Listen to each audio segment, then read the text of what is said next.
What is going on, guys? So 2015 is come and gone, and now we are into 2016. And Kelly, my lovely wife, thought it would be fun to kind of interview me.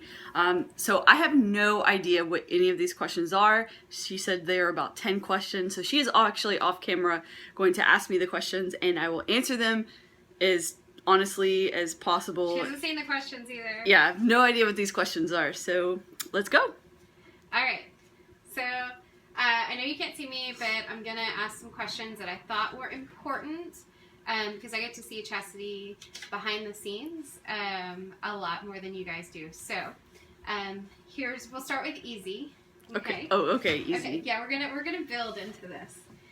Okay. What weight did you start at when you started your journey? Not 2015. Your entire journey. First. Yeah. So my highest weight ever was, I hit it in December of 2011. It was right when I graduated from school, and it was 304 pounds. 304. Yes. All right. And what are you at now? Currently, I am about, I think I'm about three. Your number. I think I'm about 230 pounds. 230? Yes. All right. What's your ultimate goal, like short-term goal this year for 2016? Like short-term. Short-term goal for 2016. Weight-wise. For 2016, my goal is to get into Wonderland. And if you don't know what Wonderland is, it is to get under 200 pounds. So anywhere where 199 is Wonderland. So instead of saying 3, you're going to have to use to stay in 1 because you can't get used to saying 2 right now. Because you just said 2 something, or 3 something just a minute ago. I know. So what, Wonderland. So yes, to get below 200 pounds is my goal for 2016. All right. So that's doable. And that's a good short-term goal. Yes. You've done that before. Not been under 200. No, but you've done the weight loss part of it before. You've done that weight, and you've done it in a short amount of time. Yes. All right. What's a good tip for those that don't typically lift weights? What's a good tip that you would give the audience, or somebody like myself? I don't lift weights, so what tip would you give me? As far as lifting, or yeah, lifting, because you lift a lot of weights. I would say number 1, do not be afraid to go near the weights, because for the longest time, I did not go near the weights because I was too scared. But I would have to say just start small. Didn't you also have a buddy go with you? I did have someone go with me who was actually familiar with losing weight, or familiar with lifting weights. So that really helped because they were able to show me different techniques and form and things like that. If you don't have that, I highly recommend searching YouTube. There are tons of videos of, people demonstrating how to lift weights and stuff like that. So I would just, get out there and do it. Don't try to lift super heavy in the beginning. Just start small and work your way up. So don't be afraid. Just don't try be something new. New. Don't be afraid to do it. And ask for help from your friends that may do it. With that kind of related question, when you're kind of a typical or regular at a gym, does it make it easier to have conversations with them, to ask them questions in case you don't know about a machine or how to get to something? Well, yeah. Obviously, if you continue to go to the same gym and you see the same people over and over, it's very easy to start conversations. And I mean, for me, even I still have a hard time asking for help, asking for a spot, for example. It wasn't until probably a month ago that I actually got comfortable asking someone for a spot. So yeah, because when you don't, what happens? Because when you don't... She is referring to my failure when I tried to bench 115 pounds. And puts herself in danger. Failed. And I ended up having to roll the weight down my body, and I had a really nasty bruise on my lower abdomen it was pretty gross, but you know what? It happened. At least I tried, but I would recommend either using a bench with, the safety bars or getting a spot. But the more often you go to a gym and the more that you see the same people, it is a lot easier to start conversations and talk to them and ask for advice and things like that. And it's probably, it makes you feel a little bit more comfortable in your own skin because you're among others that are on the same type of journey, not in the same sense, but the same type. Yeah, I mean, it definitely does, because a lot of my friends don't lift weights, so it's hard to, like, talk to them about it, but being at the gym with people that lift weights and they're there all the time, it definitely makes it easier to talk about it. Yeah, and get some tips along the way. Okay, well, you kind of took care of one of the questions, but I'll go on and ask to see if you have another one. What's like a funny moment at the gym that you've had that you just had to laugh at yourself? There's been a lot. Well, okay. Well, we know the one with the weight. That's the most recent. That was the most recent, and it was kind of embarrassing just because there wasn't that many people in the gym, but I think some people did notice what happened, but they didn't say anything, or they just kind of looked away. So what else? It's funny because sometimes you just have to laugh at yourself. Yeah. Can you think of anything? Trying to like think back of like the entire like 2015 of lifting. Or anything? No. No, I mean, you just have moments sometimes. I mean, like there's been moments where I got on the stair stepper and it just wasn't my day, and I was there for like 2 minutes and had to get off, and it just wasn't my day to be on it. So you're gonna have moments of like not your day.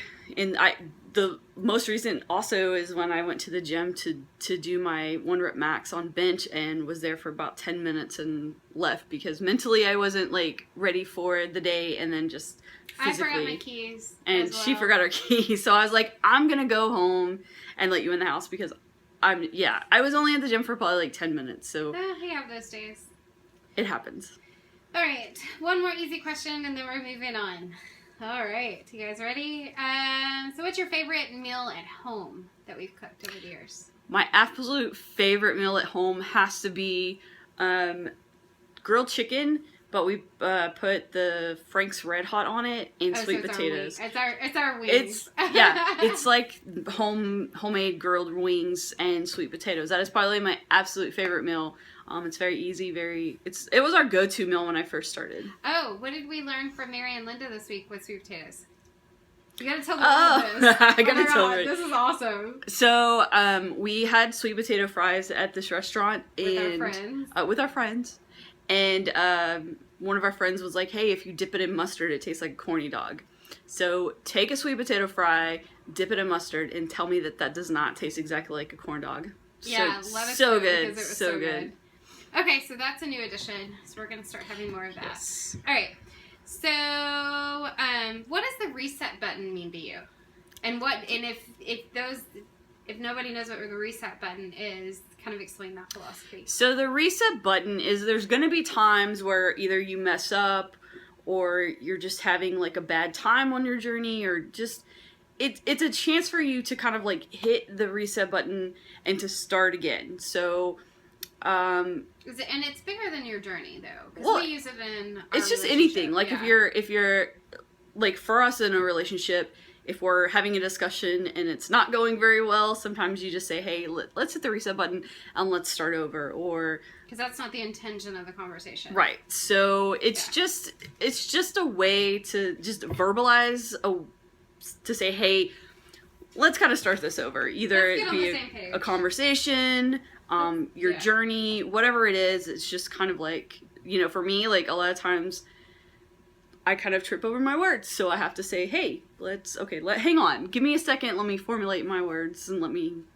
or you say something stupid and you have to say, hey, let me hit the reset button so I can say what it actually means. So that's. What has that meant for you in 2015? I think it's meant holistically in like 5 words. Think about it.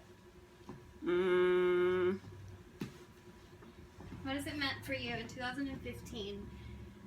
What's a reset button for you personally? What has it meant? I think it's kind of meant that like whatever's going on right then and there is not the end all be all. Like if the conversation's not going well, then it's not going to continue on that path of going well. Like we can correct it and go on the path that was intended.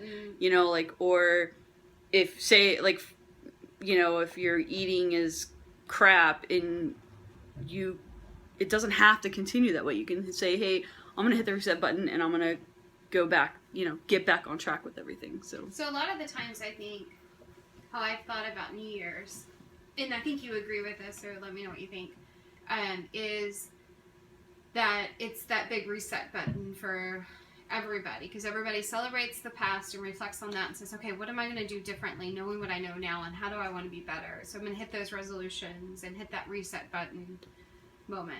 Yeah, I think that's definitely what like New Year's is for a lot of people, is just it's a new beginning. Like the whole saying, like new year, new you, like it's that whole thing of like, let's take what we learned in 2015 and, if like for me, like the last few months of 2015 was a little rough as far as like my weight loss journey, as far as my eating. So I'm like, okay, you know what? Let's hit that reset button and let's continue on. Yeah. Shifting gears just a little bit. How important is your self-talk for you personally? It's very important. Like, elaborate more. Like, for me, like, tell me, how important is it to you, your personal self-thought? And bigger than your workout journey. I think how you perceive yourself and how you talk to yourself, that's what you project. So if you have negative self-talk, you're going to project that. Like, if I think I'm not worth anything or that I can't achieve something, then I'm not going to achieve anything. And I'm going to put that energy out there that I'm not worth anything. So for me, it's very, very important to constantly maintain a positive self-talk, because I just feel like if you like visualize a goal and you constantly say, I'm going to get this goal, I'm going to do this, I'm going to make it happen, then you'll hit that goal. But the moment you start saying it's not possible, it's not going to happen, then you're not going to hit it. So I think self-talk is very, very important to have. Like, that mental health is important to have, to like, to stay on track and keep positive and hit your goals. And I think a big thing with that is if you have negative thought and you realize you have negative thought, you have that reset button. You know what path you can choose. Right. Focus on what your intention is for that moment. I think that's really good. I've personally seen the self-thought for you personally change as well over the year. So I'm interested to see what 2016 will bring with your self-talk. And speaking of that, like, what's something that you tell yourself when you're in that moment and you're running and you're like, oh my God, I'm going to die any moment? What is your self-talk? Legit, what's your self-talk? Honestly, I mean, obviously it's like there's a lot of stuff going on, but one of the main things that I say is like kind of like my personal mantra. It's something that I came up with this year. I was thinking, I actually want a shirt with this on it, but it's keep going, keep pushing, and keep believing. And I just repeat that: keep going, keep pushing, and keep believing. So it's like you just keep going, no matter what. Keep going. Keep pushing yourself, because a lot of times you can actually achieve more than you think. Like, if you push yourself to your limit and slightly beyond, you can achieve way more than you think. And then keep believing, because again, that positive self-talk of believing in yourself to hit those goals and to reach. So I just keep repeating that in my head.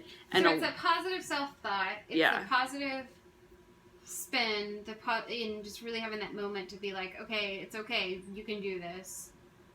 Yes. I like yours is short and sweet in your mantra. Yes. Yeah, because that's something that you can repeat when you're in those moments. Yes, and it's gotten me through a lot. Yeah, a lot of distance on the treadmill. As it should. What was your reason, your why, your big why? That's something you and I talk about a lot. For 2015, how did you achieve your goals, knowing what your why was? Well, first off, I think everyone should have a why. Like, I Explain. think you need to really, and even write it down, like, why am I doing this? Why do I want to do this? Whatever that is. Because then you can continue to look back on that when you're having a hard time and realize, like, this is why I'm doing this. This is my reason. So for me, for 2015, my why was just to get healthy. Like, I was not healthy at all. And if you guys have not seen my, like, kind of like I did a whole video on, like, what prompted my, my journey. I will link that down below because it's definitely worth seeing. But I was in the hospital with pneumonia and seriously, like, almost died. And so it was at that moment that I realized, like, I, you know, am not healthy at all. And so that was my why. Like, I really just, I wanted to be healthy. Yeah, I wanted to change and be healthy and be here for the long term and be here for you and any future kids that we may have and all that. So, like, I really wanted to yeah, I just didn't want to continue on the path that I was. So something I heard the other day, yesterday actually, from Todd, was that if you continue doing what you're doing, you're going to have the same returns. You're going to stay the same. You're going to stay stagnant or stay at that level, whatever that level is for you. So I think that's big for you, and understanding, okay, so how, knowing what you know for your reason why, how has it changed for 2016, and what is your why for 2016? Is it the same? Is it deeper? Obviously, I still want to continue to be healthy. What's your why? What's my why for 2016? I made her think, guys. Scott even. What's my why for 2016? Why do you want to be the best you? I want to keep pushing myself to see how far I can run, to see how much I can lift, to see, you know, I'm not where, like, weight-wise, I'm not where I want to be. I don't know what that end goal is, but I definitely know that... You know, Wonderland is the first. But yeah, like, I know Wonderland is, like, the first goal. Like, I don't know how low I want to get, but... We're going to keep going.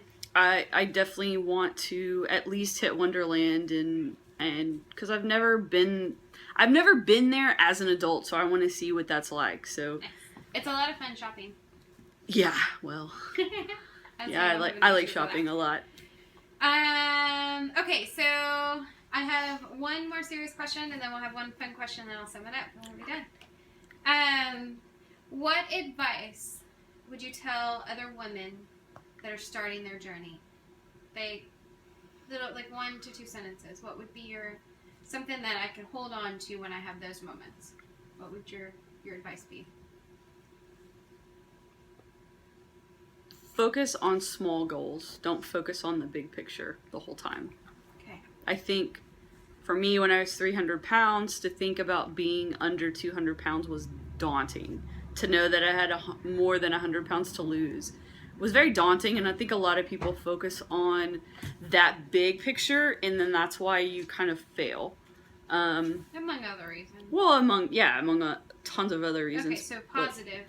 But just staying positive and, like, looking at small goals, saying, you know what, I want to lose 10 pounds, or I want to be able to run a mile. So have tiny little goals that you can accomplish, and then before you know it, like, you will have accomplished so much, and it'll help keep you going. It's just the start of everybody's journey, and everybody's journey is in a different spot. Yeah. And find a support system. That's a big thing, too. Like, whether it be an online community, you know, through Instagram or YouTube or whatnot, find, you know, a friend, spouse, sibling, whatever it may be, find some sort of support system, because it's very, very important to have that, even if it's just to, like, talk about your journey with.